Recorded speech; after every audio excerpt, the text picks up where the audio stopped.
Iran in the 1970s looked like a country sprinting into the future. Tehran's skyline was rising, highways cut through old neighborhoods, universities expanded, and oil revenues poured into state plans that promised a great civilization. Foreign visitors saw modern hotels, new factories, and a government that spoke the language of development. Yet the Iranian Revolution was not a sudden lightning strike. It was the end result of a system that grew richer, more ambitious, and more brittle at the same time. This story is not just about street protests or a single leader returning from exile.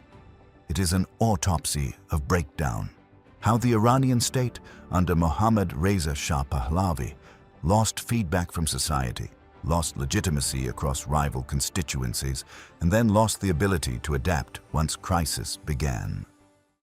In that kind of system, one shocking day can become a turning point, but the turning point only works because the foundations were already cracked. Start with oil, because oil changed what the state was.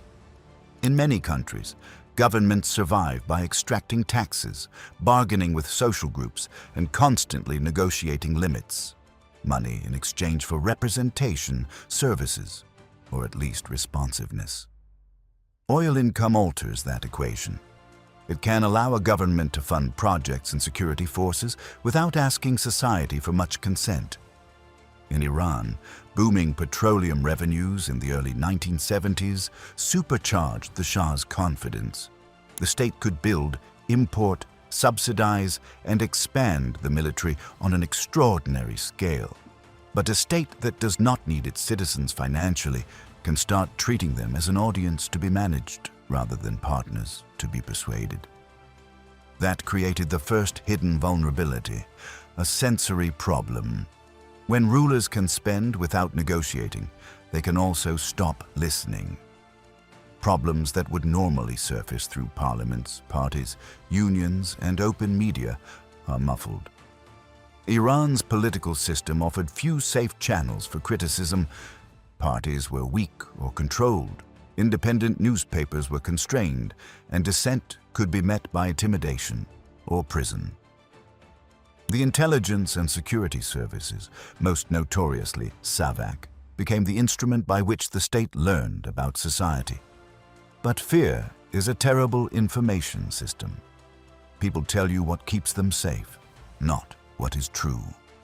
So the monarchy could appear stable on paper while resentment accumulated off the record. The Shah's modernization program intensified this contradiction. The White Revolution reforms launched in the 1960s aimed to reshape Iran rapidly. Land reform, literacy campaigns, industrialization, expanded education, and greater rights for women. Some of these changes were real and significant. They created new opportunities in cities, expanded schooling, and signaled a break with older hierarchies. But the reform package also functioned as an acceleration machine. It moved people, expectations, and identities faster than political institutions could absorb. Land reform, for example, weakened some large landowners, but it also disrupted rural life and pushed migration toward cities. Urban areas swelled with new arrivals seeking work and dignity, and with students who had been taught to think in modern categories: rights, injustice, sovereignty, corruption. The state was producing a larger, more educated public, and then refusing it meaningful political participation. That is the modernization paradox. Development creates citizens with expectations, and authoritarianism tells them to stay silent. At the same time, modernization carried a cultural cost. The Shah presented himself as a guardian of Iranian identity and an heir to an ancient monarchy, but many of his policies and his elite's lifestyle signaled admiration for Western models. For some Iranians, especially among the Shiite clerical establishment and traditional communities, this felt like forced Westernization. The issue was not merely whether women could vote or whether new schools should be built. It was who defined the moral center of the nation.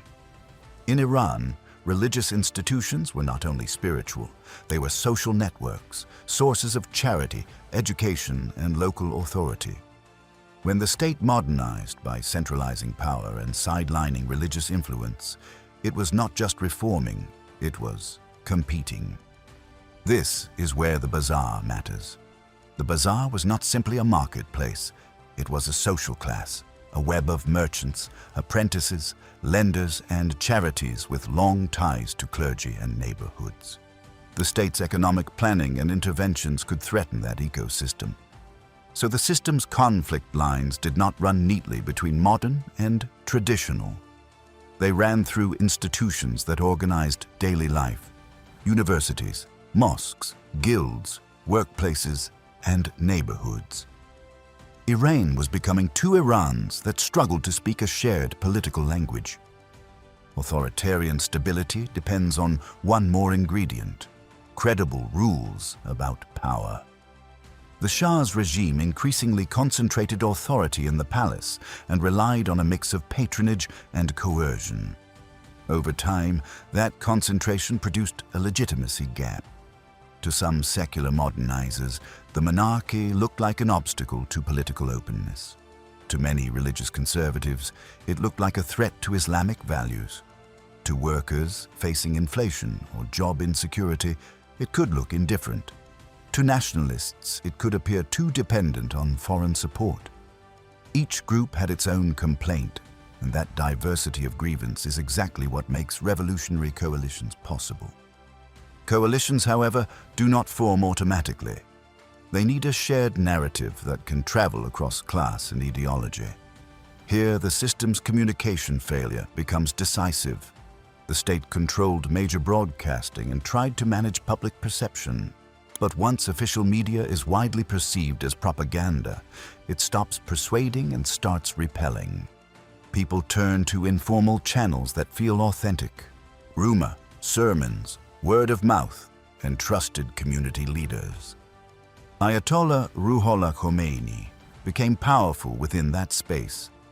In the early 1960s, he criticized the Shah's reforms and denounced foreign influence and corruption, framing politics in moral and religious terms. The state exiled him, first to Turkey, then to Iraq, later to France, assuming distance would reduce his impact. That was a misread of modern Iran. Exile did not silence him, it transformed him into a symbol. And technology, even simple technology, made exile porous. Recorded speeches on cassette tapes circulated hand to hand, carried through mosques, bazaars, campuses, and private homes. It was an early form of viral media, decentralized, hard to police, and amplified by trust networks. This shadow infrastructure mattered as much as any public rally. It allowed a dispersed opposition to coordinate emotions and expectations. It also helped translate diverse grievances into a single, memorable demand: the end of the monarchy. Not everyone who marched imagined the same replacement. Some wanted constitutional democracy, some wanted social revolution, some wanted an Islamic government. But the system breakdown had progressed so far that the negative consensus, remove the Shah, became stronger than the positive consensus about what comes next. By the late 1970s, multiple pressures converged. Economic strains, including inflation and dislocation from rapid development, sharpened social anger. Political repression limited compromise. Protests began in pockets: students, intellectuals, clerics, neighborhoods, then spread. The regime responded with surveillance and force. This is where authoritarian systems often trigger their own worst outcome. Repression can deter small dissent, but it can also radicalize large dissent by making neutrality impossible. When people believe they can bargain, they may demand reform. When they believe the state will punish them regardless, they may demand its removal. Every arrest and every violent crackdown changed calculations. Families that might have stayed out of politics became involved because a son was detained, a friend disappeared, a neighbor was beaten. Grievances became personal, and personal grievances travel fast. The dynamic reached a terrible climax on September 8, 1978, remembered as Black Friday. Under martial law in Tehran, thousands gathered in a major square. Accounts differ on details and casualty figures, and the state insisted it faced armed threats. Many participants and witnesses described unarmed crowds. What is not disputed is the political effect. The use of lethal force against demonstrators shattered whatever legitimacy remained for compromise.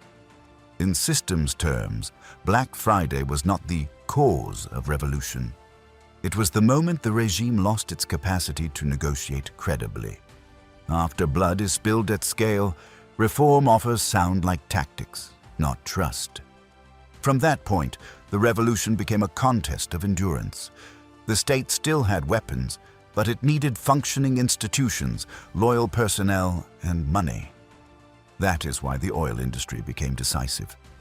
Iran's petroleum sector was the regime's financial foundation and the symbol of its modern power.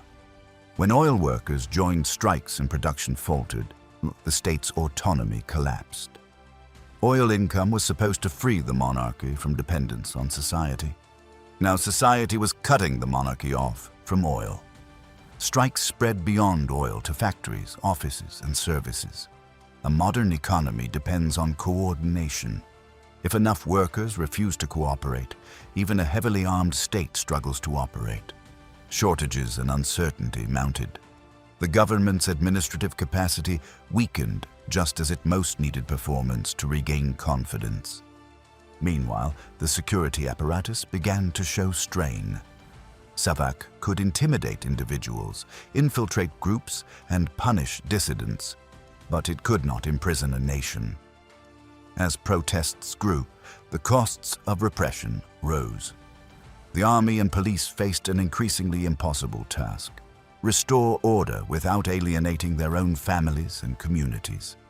Soldiers were not robots. They were sons and brothers, drawn from the same society, now filling the streets. When orders require sustained violence against neighbors, cohesion can fracture. This is another feature of system breakdown. Once coercion becomes the only glue, the glue eats the structure. The more the regime relied on force, the more it confirmed the opposition's narrative that the monarchy was illegitimate. The more it tried to soften, the more it signaled weakness. In that trap, each move worsens the other problem. International context shaped perceptions but did not control events. The Shah had long been seen by Western governments as a strategic ally, especially during the Cold War and in regional security calculations. Yet external support cannot stabilize a regime that has lost domestic legitimacy. As unrest expanded, foreign backers grew uncertain, and uncertainty itself can accelerate elite defections. In revolutions, people watch not only what the ruler does, but who still stands beside him. By early 1979, the monarchy was running out of options. The Shah appointed Shapur Bakhtiar, a figure associated with opposition politics, as prime minister in an attempt to form a reformist government and calm the streets. But the system's credibility was exhausted. Many Iranians no longer trusted that the monarchy could reform itself. Reforms looked like emergency measures from a collapsing order. The Shah's departure from Iran in January 1979 was therefore not simply a personal exit. It was the visible confirmation that the system had lost the center that held it together. For a monarchy that had anchored itself in the image of a decisive modernizer, leaving the country suggested helplessness. Celebrations erupted among opponents, but the departure also opened a dangerous vacuum. The old authority was gone, and competing visions of the new Iran had not yet been settled. Khomeini's return from exile soon after was the revolution's symbolic coronation. He represented, for many, the one figure who had never compromised with the palace and who spoke in a moral language that cut across class lines. The mosque networks that had sustained his message now became mobilizing structures. But here, the system breakdown story warns against oversimplification. The revolution included many currents: religious activists, secular liberals, leftists, nationalists, bazaar merchants, workers, and students. They marched together against the Shah, but they did not all march toward the same destination. One more Iranian-specific mechanism amplified momentum: ritual time. Public mourning, mosque gatherings, and the 40-day commemorations for those killed created a repeating cadence of mobilization. Each memorial became the next demonstration, linking grief to organization. The revolution did not only grow in space, it grew in cycles, predictably. In the aftermath, Iran's political order was remade. The monarchy was abolished, and the Islamic Republic emerged, blending republican institutions with clerical authority. For supporters, it was an emancipation from dictatorship and foreign influence, and a restoration of Islamic identity. For critics, it became a new form of authoritarianism with its own mechanisms of control. Either way, the revolution demonstrated a central lesson. Revolutions do not only remove leaders, they reconfigure institutions, define who counts as the people, and decide which sources of legitimacy. Religion, elections, ideology, nationalism will rule the public sphere. So how did a modernizing, seemingly prosperous Iran fall into revolution? Because prosperity and modern infrastructure are not the same as a resilient political system. Iran's Petro-State wealth funded dazzling projects but weakened the bargaining relationship between ruler and society. Rapid reforms raised expectations faster than the state could accommodate, creating educated groups with no peaceful channel to shape politics.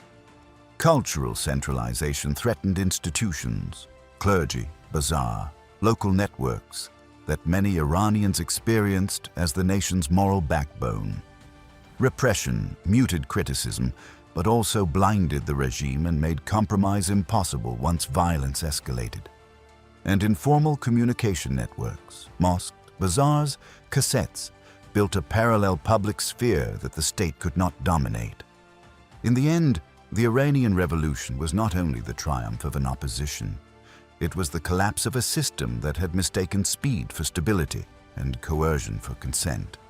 When the moment of crisis arrived, the monarchy had money, weapons, and allies. But it no longer had trust. And without trust, even a powerful state can discover, too late, that it has been governing a country it no longer understands.